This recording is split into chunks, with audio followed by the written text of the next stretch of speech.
आज बात करते हैं सवाल आपके और मेरे। मुसलमान कुत्ते क्यों नहीं पालते हैं? पानी खड़े होकर क्यों नहीं पीना चाहिए? नंबर तीसरा सवाल, घर में अगरबत्ती जलाने से क्या फ़ायदा है? नंबर 4 है, ईरान की महिलाएं इतनी खूबसूरत क्यों होती हैं? क्वेश्चन नंबर 5, मुसलमान अपनी कजन बहन से शादी क्यों करते हैं? क्वेश्चन नंबर 6, पोस्टमार्टम करते समय लाश चीखती क्यों है?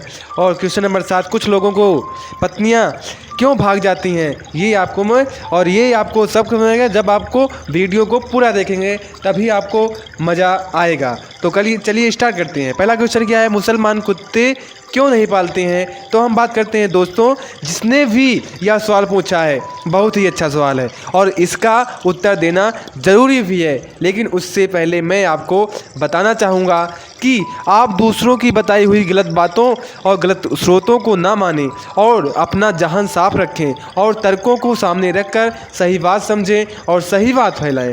अब सवाल पर आते हैं। सवाल यह है कि मुसलमान कुत्ते क्यों नहीं पालते हैं? इसका सीधा सा जवाब है कि मुसलमान कुत्ते पालते हैं या पाल सकते हैं। उदाहरण के तौर पर पाकिस्तान के प्रधानमंत्री इमरान खान के पास 2 पालतू कुत्ते हैं।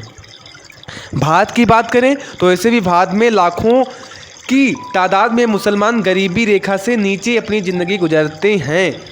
जो 2 वक्त की रोटी भी मुश्किल से कमा पाता है, वो कुत्ता पालने से ज़्यादा अपने घर को पालने की सोचता है। और वैसे भी कुत्ता पालने में तो पैसे लगते हैं, इसलिए आप इन सब फिजूल मशवरों को छोड़िए और गरीबी दूर करने के मसलों पर बात कीजिए।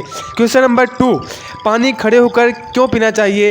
वैसे तो हमारे दादा परदादा भी हमें पता कर गए हैं कि पानी हमेशा बैठकर ही पीना चाहिए और 2-3 बार में पीना चाहिए, एक साथ कभी नहीं पीना चाहिए। खड़े होकर जब आप पानी पीते हैं तो पानी जीभ द्वारा नहीं छुआ जाता, वह डायरेक्ट गले में जाता है। पानी में बहुत सारे ऐसे गुण होते हैं जिनका जीभ द्वारा टेस्ट किया जाना बहुत ज़रूरी है। प्राचीन लोगों के माने तो उसका कहना है कि खड़े होकर पानी पीने से पानी डायरेक्ट आपके घुटनों में चला जाता है, जिससे घुटनों में पानी भर जाता है और घुटनों में दर्द, घुटनों की कमजोरी आदि समस्याओं का सामना करना पड़ता है।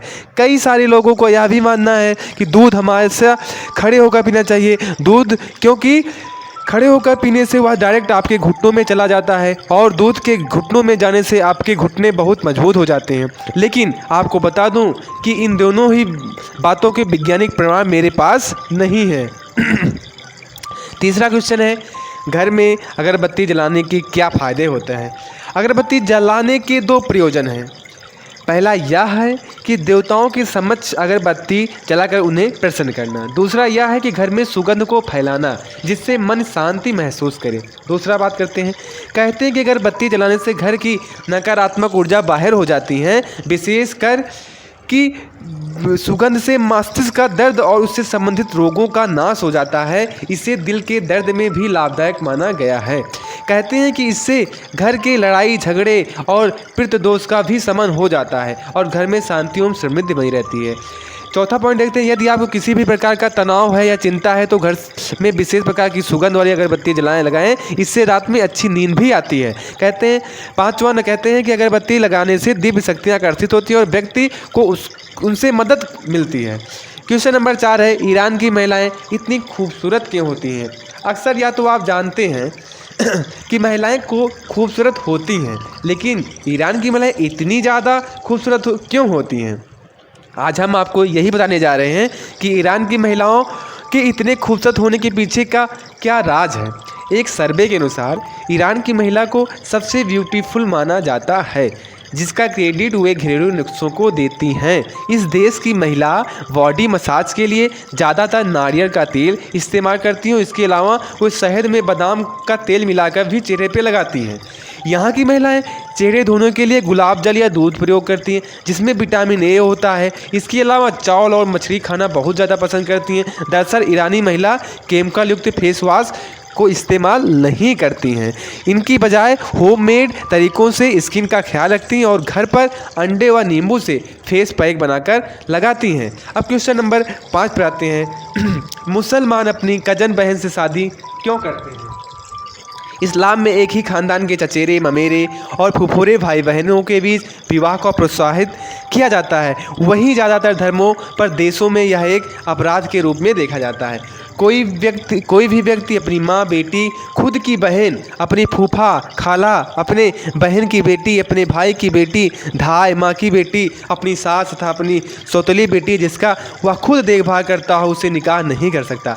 इसके अतिरिक्त कोई भी ऐसा इंसान जो इस्लाम को मानता है अपने निकट संबंध की किसी भी दूसरी महिला से निकाह कर सकता है।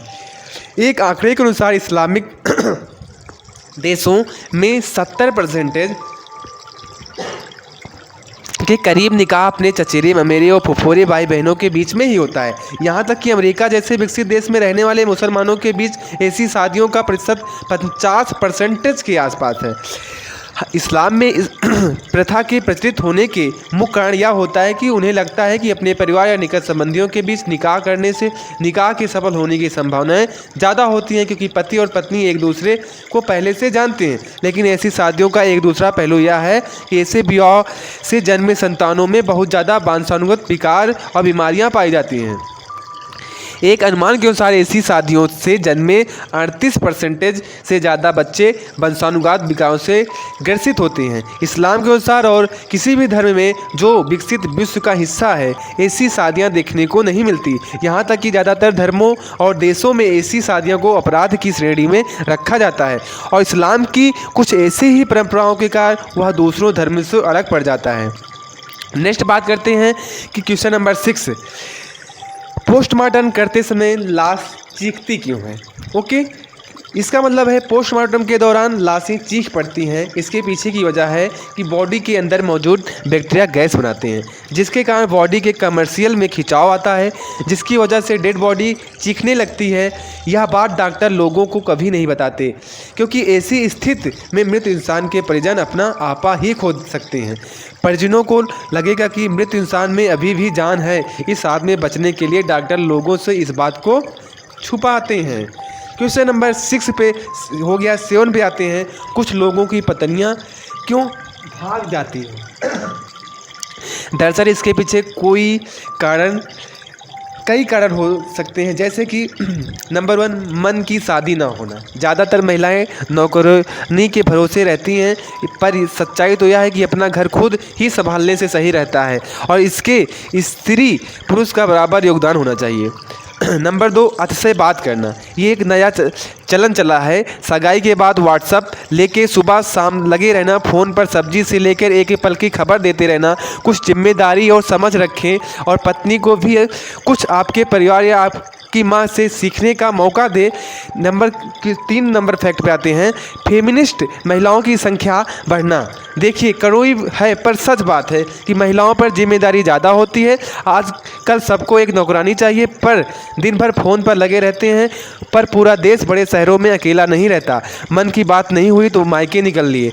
अरे मगर आपको परिवार से एडजस्ट ही नहीं करना तो क्यों शादी करके पति और ससुराल का नाम खराब किया। क्वेश्चन नंबर 4 फैक्ट नंबर 4 पे आते हैं। देखिए, पत्नी अगर जॉब कर रही है तो रोटी आप बना लीजिए और नहीं कर रही तो प्यार के 2 बोल लिए। खाना परोसिए, साथ में बैठकर खाइए, खिलाइए। ये कुछ छोटी बातें महिलाओं पर इतना असर करती हैं जिनका आपको नहीं पता। प्रेम ही 2 लोगों के बीच का शाश्वत सत्य है। जितना प्रेम दोगे उतना